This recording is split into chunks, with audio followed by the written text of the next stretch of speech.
TGI, the Global Island. Today, Dave and I are going to be discussing good and evil. The good of it, the evil of it, the complexities, and just how difficult it really can be to define terms that we often deem as simple within our societies, within our own minds, and within our religions. We end this episode by discussing the psychology of good and evil. Enjoy.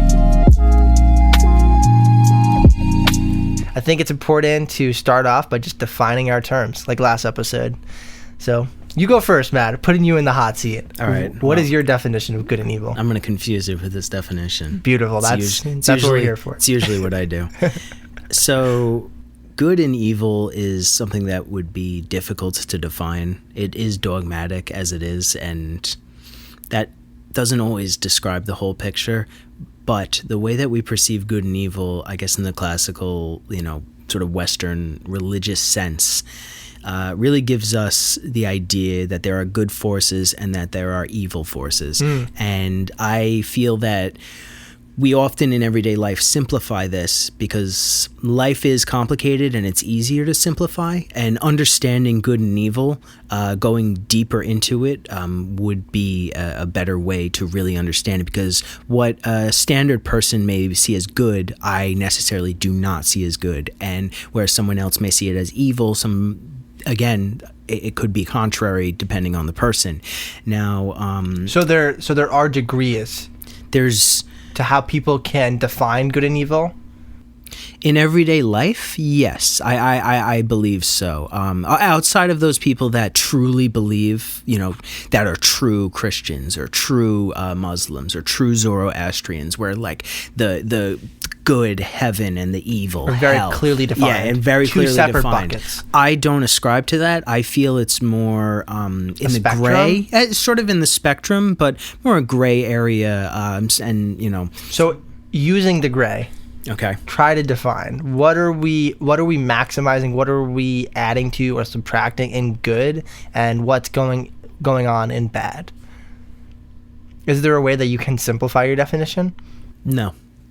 Sure. No, I can't really That's a powerful think thing. of it at the moment. I can think of stories that make me think of the complexities of good and evil, but to fully define it in a simpler term, Put it in a box. I just simply cannot. Sure.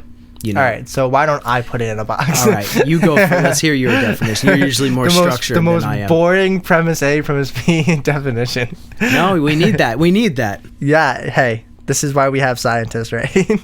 They just structure everything. So here's my definition of good. Good is that which comparts with reality and minimizes unnecessary suffering to sentient creatures. And then bad or evil is just the antithesis of that, which is that which distracts from reality and causes unnecessary suffering to sentient creatures. So I wasn't going to add that first part, that which comparts with reality, but I thought that that's really important for me because we have so many cognitive biases that shade our perception of reality that causes us to be fallacious in our thinking, and a lot of our moral decision making from moral psychology we know is incredibly emotionally aroused in our limbic system, and it doesn't have a lot of cognitive properties to it. It's very impulse based, and even we know from psychology that a lot of our desire for revenge or justice actually can blind us from whether the person even deserves justice or whether the situation is as logical or fair that we're perceiving it to be.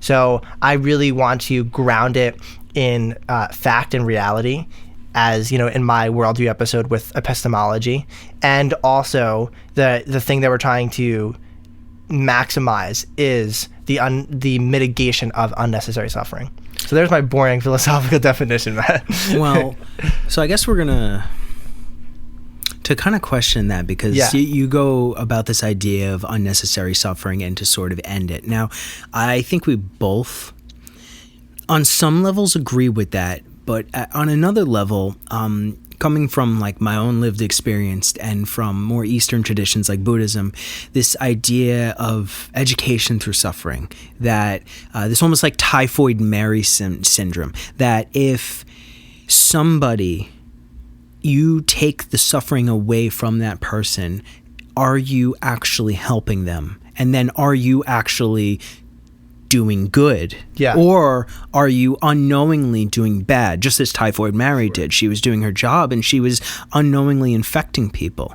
So, that's really where the complexities of addressing this suffering goes on. I guess, can you define unnecessary suffering a little bit? Bingo. Yeah, so I actually wrote this down in my notes and I named it something. It's called broken leg paradox, because you said to me one time, well, if we try to prevent people from breaking their leg, let's say the person actually needed to break their leg in order to realize that they had a deep passion for painting, and their artistic paintings that would only occur because they were, wheelchair ridden for a few months, then allows for other people to then actually have a way more meaningful life interpreting their artwork and feeling so, accepted by their artwork, or whatever, that the artwork actually created more good, and that was a result of the broken leg, right? And so I nicknamed this from your thing as the broken leg paradox. So the answer to that question, and I thought a lot about this, is that when I say that which comparts with reality, what I mean by that is with all of the knowledge that we have right now and that we individually have, right? There's something called availability bias, that we make our assumptions about the world based off of the information that we have available to us. But I am not God. I am not a know-it-all. So there's so much about the world, and there's so much about actually how we mitigate unnecessary suffering that I'm ignorant to, right? But with the knowledge that I do have at this moment, and with the desire to keep gaining more understanding of the world, I ought to then make, with that knowledge, the best decisions I can in that knowledge to mitigate unnecessary suffering. So then let me ask you, because this is where good doers kind of come in, and like an issue that a lot of classical philosophers have with good doers. If you get too caught in good doing with the knowledge, you may unknowingly be committing atrocities to a certain extent, But at the same time, right, with the knowledge you have, okay, so like let's actually ground this in like a very specific example. A person who has power, let's say a politician over Long Island, New York, right? Let's say that some senator who is making a decision about Long Island, New York, right? With the knowledge that this senator has, let's say about like water pollution, right? That we actually need to flush out all the water, and we actually need to put this new molecule called molecule X, right? And we know from every single scientific study that we have that molecule X actually does an amazing job of purifying all the water, and that we can actually decrease all the incidences of water-related infections on Long Island. And so this senator is being presented all this new data, right? And it looks really, really sound. It's published in Science and Nature, the best, journals.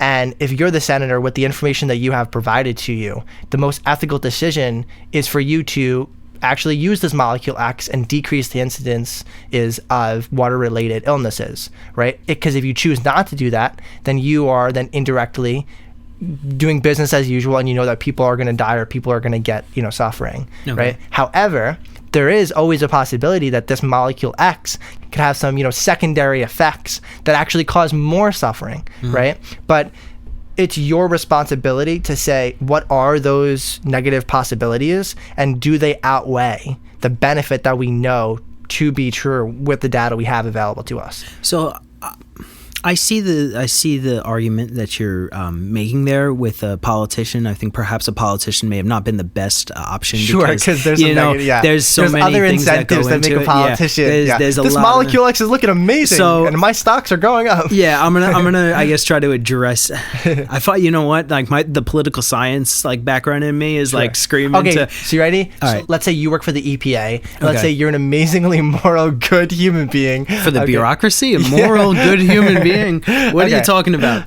You're an amazing scientist. You're a young PhD, right? Okay. And you are saying, holy crap, we have to introduce molecule X into our local waterway because it's actually going to do a lot of good. Okay. Right? And you are more knowledgeable on this than like you are literally the top 1% of people who have any understanding of how this actually works. So you're so knowledgeable. You're an expert. Exactly. It's your responsibility to then lobby your local politicians to actually do good, and to actually accept this, to take the data and to actually mitigate unnecessary suffering.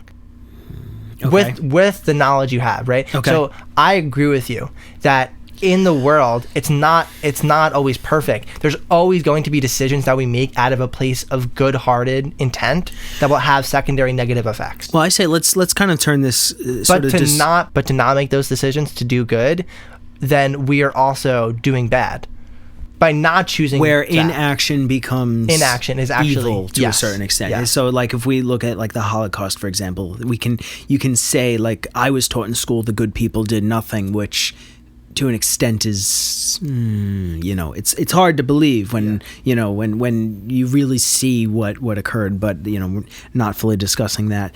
Wait, the Holocaust example might actually be a good example, right? Because let's say other countries go, holy crap, Germany is doing incredibly evil things, but if we intervene, this might cause a nuclear fallout that kills everyone, right? So there's always a threat that our intervention might cause some sort of secondary, even worse suffering. But choosing to not act in and of itself allows, what if tens of millions of more, Jews were exterminated in the Holocaust because the Western world didn't decide to act? Essentially the trolley problem. You kill one or you kill five. But the lever. But the unique thing with this trolley problem is that we don't know what the unnecessary or secondary consequences are going to be, because we are not omnipresent. We don't know what the other. That's why we're making the best decision with the knowledge we have, right? So, these, like, World War II is a total classic example of what now in history is shown as what's good versus evil, to a certain extent. And thinking about it as a sense of, nation states stepping in to attack other nation states based on sovereignty and on human rights, because this is really the UN Declaration of Human Rights, which is one of the governing principles of the United Nations, was drafted in response partly because of the events that unfolded during World War II. Because of what the Nazis did is what we as Western society as a whole perceive to be one of the most evil things to occur. The Nuremberg trials. Absolutely. And, when you see the Nuremberg trials and you see, those people on the stands, I don't know if Joseph Goebbels was on the stand, but using Joseph Goebbels as an example, like, there is no human being out there that you could possibly think of as being evil as Joseph Goebbels, because he was... He oversaw. He was complicit in all these incredibly complicit. He was leading, so many of these acts. Because on the personal soldier level, so actually, I think Paul Feyerabend, the scientist, is a more gray area on good and evil. Because Feyerabend was an Austrian that was not in support of Hitler, but was brought into the military. He was drafted into the military, and had he not gone into the military, him and his family would have been killed. And he was. Now, this can get a bit more complex depending on the soldiers that you're talking about, because if you're, say, sent to Auschwitz, and now you're a soldier directly carrying out, genocide, is one thing. But he was sent to the Eastern Front to fight against the Russians, which, in that case scenario is war.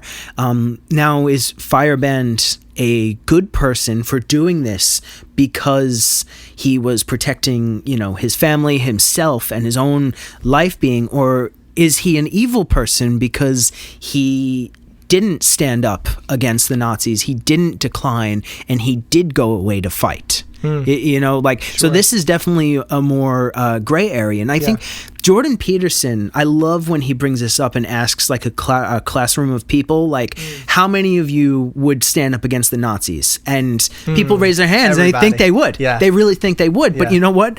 I can sit here and I can give you an honest answer. Who would actually hide Anne Frank in their attic? Who would hide Anne Frank? Yeah. We all think that we would be the one making the moral right thing to do. Absolutely. But the majority of us would be prey to conformity. We really would be. And I'll say there's certain things, like, I'm the kind of person that always always stands up to a certain degree. You can't shut me up in a classroom. Like if you've had class with me, I'm sorry. Highly disagreeable. I love to fight. Like, sure. And even I, because of my religious beliefs, it's like, so be it if I die. But if I have a wife and children, you have other motivation. Exactly. Sure. If it's an thing overall, maybe then had the Nazis gone into power, I wouldn't have been so quick to challenge them. Okay, can I bring up this? Go for it. Because I think this is an area of agreement that we both have. Okay. This feeling of the voice of conscience inside of us, right? Yes. Where like Jordan Peterson says, sit on your bed and say a prayer and be like, what is wrong with me? And things will pop in your head. You will be like, wow, I haven't called my grandma in 3 months. Or as Joe Rogan says, take 200 milligrams of edibles and go to the airport and you'll find out what's wrong with you. That would be a very fast catalyst to get there. Yeah. But certainly, and I think me and you both believe, however we got here, whether this voice of consciousness has evolved, or whether it's actually, the voice of our creator speaking to us, it enables us to really see what's most relevant, right? And so when we're looking in hindsight, when we're looking at would we be the one to hide Anne Frank, right?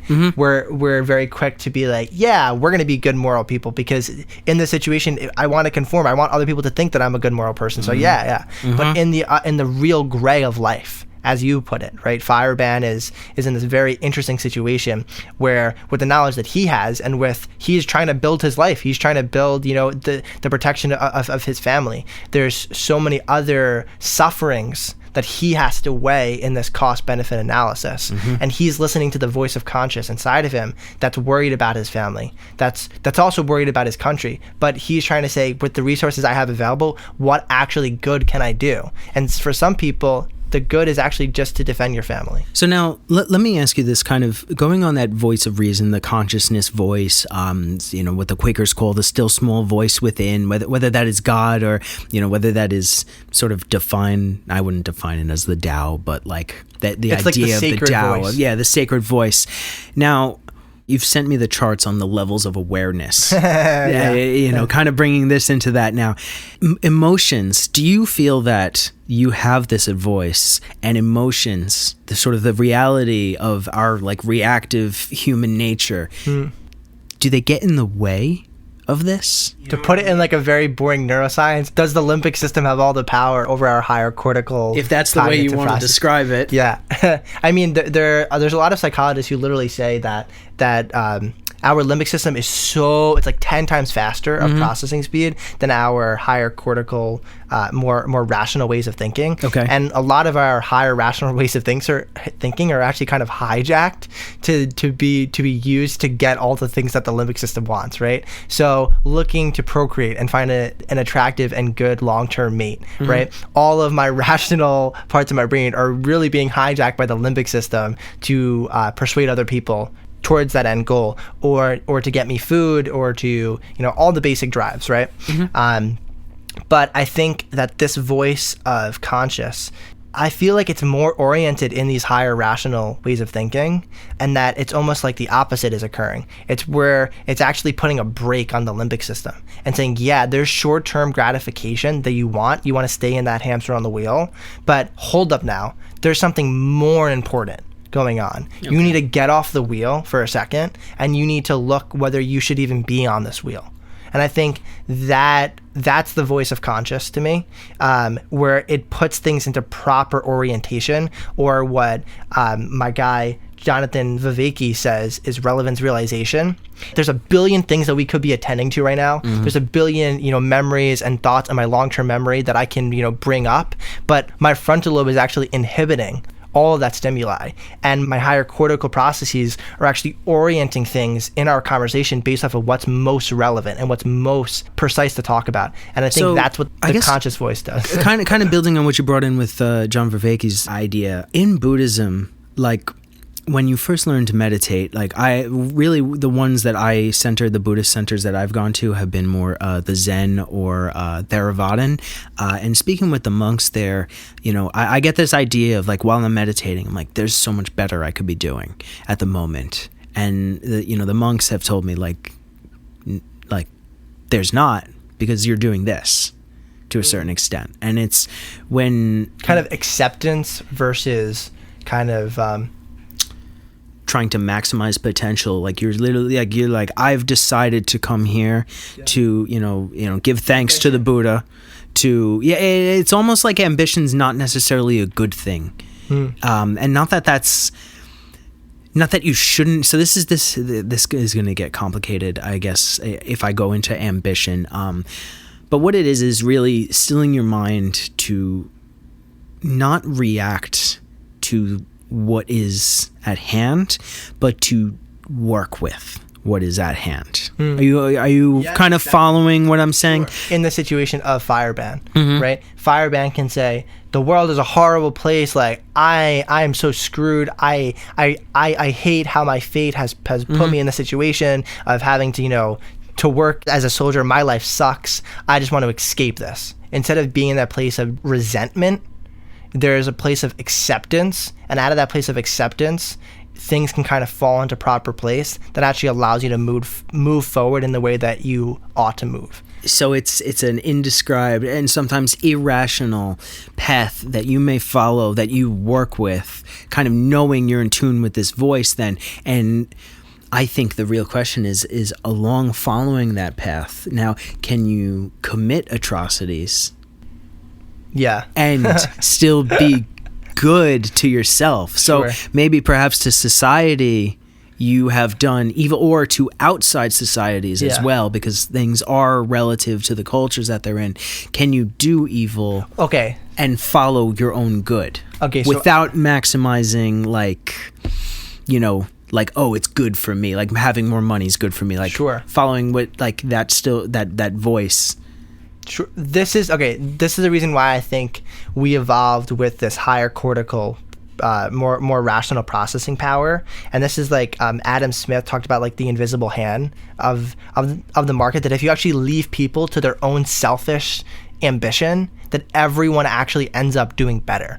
And the way that you do that is to create a system where you harness people's limbic system and their selfish ambition to create value that has an end result which makes everyone's lives better. And this is where I think our higher cortical processes have allowed us to then create institutions and systems that actually harness maybe the darker sides of our nature to actually produce good in the world.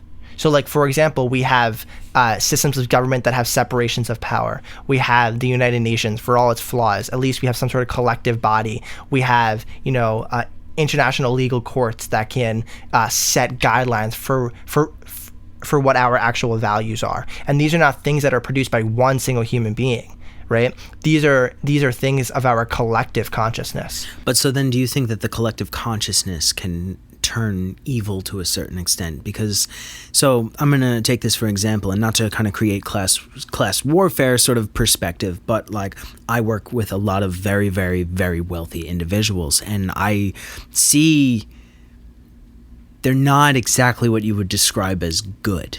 And their actions, I know people personally that commit tax fraud. Like I could literally call the IRS on a client, and I know that they're going to be in trouble.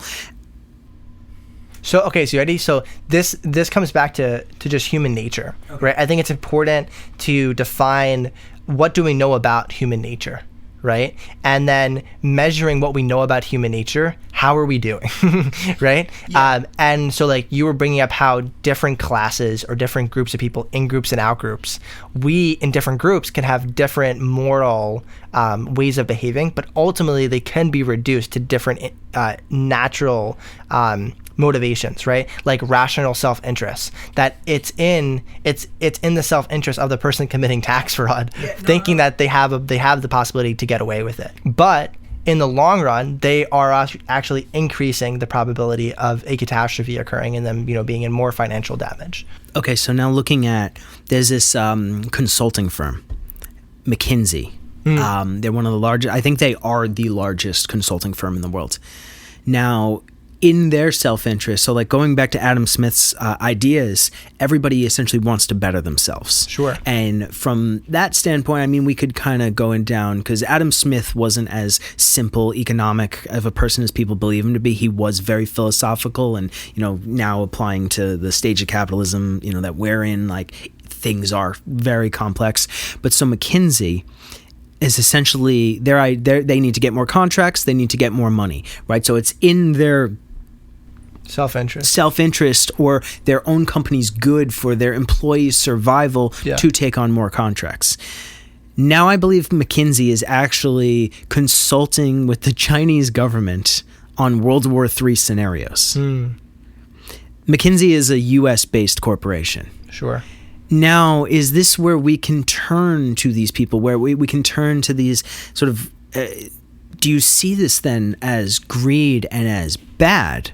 Or is it essentially good because, well, they're creating U.S. jobs, even though those U.S. jobs are to, you know, consult a foreign country on war against the U.S. And then, but I mean, you can go to an even further level. Is the existence of nation states, is that, you know, self-serving? Sure. Is it good? Is it evil? Is a defense of a nation state good? Is a defense of it evil? Yeah, these are questions that I would feel incredibly narcissistic to answer, because I think just how big they are.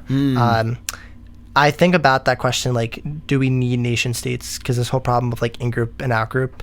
But I think it's so deep because we see it in chimps. So to think that they're just a result of nation states or they're just a result of religion is incredibly ignorant and looking at it at the wrong level, that these are human properties. We have a human tendency to be in-group and to have out-group hostility. But, you ready? If we look at the arc of history, as our ability to commit acts of violence has increased, our ability to commit beautiful acts of peace have also co-evolved with one another. That our deterrents, which are incredible, which are, you know, actually powers of violence like nuclear weapons, right, have also allowed for nation states to define war differently and play war differently. But those deterrents have also failed. And they will fail in the future. I mean, when Israel, I forget the exact war because there's been so many wars in the past with Israel. Israel was holding the Golan Heights, which was in the north, and then below them was, I believe, the Sinai Peninsula. And this was during the Cold War because Israel essentially had this plan in mind that if the forces from either the north or the south, from Egypt, would get too close to Israel, like about the land where we are today, that they would nuke Cairo and Moscow. Simply Moscow, just for being involved with the Egyptians. And they still attacked. Sure. They called the bluff of nuclear war. That was people think that the Bay of not the Bay of Pigs, that the Cuban Missile Crisis was one of the closest things to nuclear war. It was actually this incident with Israel, because Israel was ready to use them. But Israel chose not to. Israel chose not to. But the U.S. chose to use them. So I think... So I still think that other countries still so possibly look at the United States as being a little bit different. Well... Because we'll use a nuke on you, and then we'll actually rebuild your whole country, and we'll actually make you one of the greatest allies to the U.S. And we'll say that you can have your own navy too. Well, you know what, I don't know the era of Japan, but the imperial era of Japan, I guess, during, you know, when they had their empire following the end of the Meiji era, was definitely interesting, because during the Meiji era, which was like late 1800s to I think it was 1868 to 1911, there was this influx of Western ideas into Japan. And if you actually read a lot of their literature from that era, you start to actually see some of those complex Eastern ideologies being interpreted in Western ways. And it is this sort of mix of both. Some of those being the reality of a person. I mean, there's this famous book called The Soil, and the main character in it, his name's Kanji. He has this daughter, Otsugi, I believe, and this son, I'm blanking on the son's name. His wife, Okina, I might be blanking on these names, but I know the main character's name is Kanji. He's in poverty in royal Japan during the Meiji era. So around him is modernization occurring, but not for him. And he's living in poverty. He's indebted because of his ancestors and so on. And he gets frustrated and he gets lashed out. He treats his daughter, after his wife dies, he treats his daughter, Otsu, terribly. He has this, there's this idea of respecting your elders in Japan, and he disrespects his father-in-law a lot. And the question is really, is he good or is he evil? And the reality of the story shows that he is not necessarily a victim, but he's a product of his circumstances. Bingo. Okay, so this is what I want to end on about the more like psychological perspective. Okay. And maybe I'm completely wrong with this, but I'm convinced that there are no good and bad people. There's only good and bad behaviors, because I believe that the concept of self is actually an illusion produced by the organ, the brain.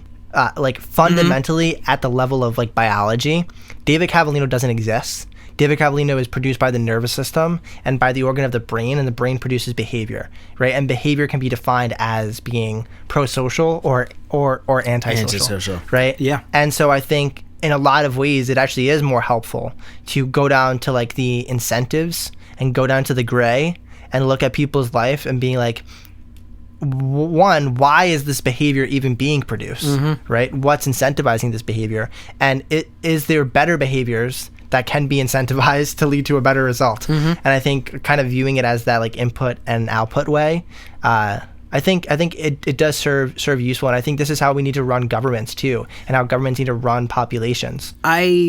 To an extent, I agree with you, because like for example, crime, right? Well, yeah, when you look at the legal system, it can be so black and white. You've done this wrong legally. This is illegal. And you chose to do this wrong, and you chose to do it because you're a bad person. But instead of, well, actually there was lead in my water, and we were eating McDonald's for 7 years because we live in a food desert. It gets complicated. But the legal system, people that rely on the legal system is a more morality thing. And I mean, punitive justice. I've met people that are, the law is the law and do not do anything around it. Like that, even it goes against the U.S. As it happened. Like when Thomas Jefferson was drafting up our documents, like he knew, like, if there's a law, like you should disobey it. Like you have an obligation to disobey an unjust law.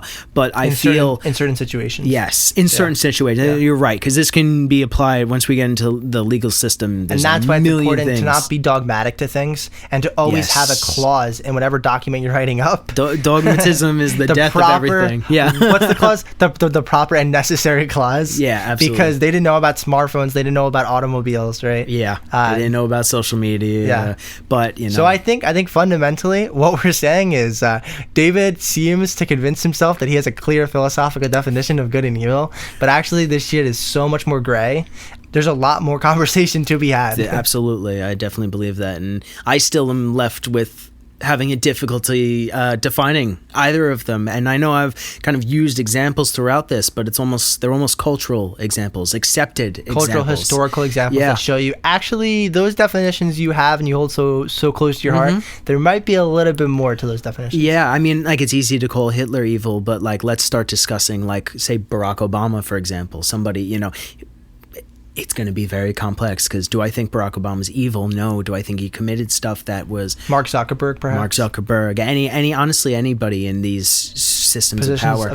And I think it's interesting in the positions of power too, because as these giant bureaucracies have sort of evolved, it takes away that individual sort of participation. Sure. Because now you are in a position that is non-personalized. I mean, that's the whole point of these giant corporate and bureaucratic systems. Sure. It's non-personal, and you're just doing the role that is ascribed to you. Yep. Well, we got a lot more to talk about. Oh, yeah. So that's our first episode on good and evil. We will definitely have to return. Absolutely. A little bit of morality next time, too. Sure. All right. Peace.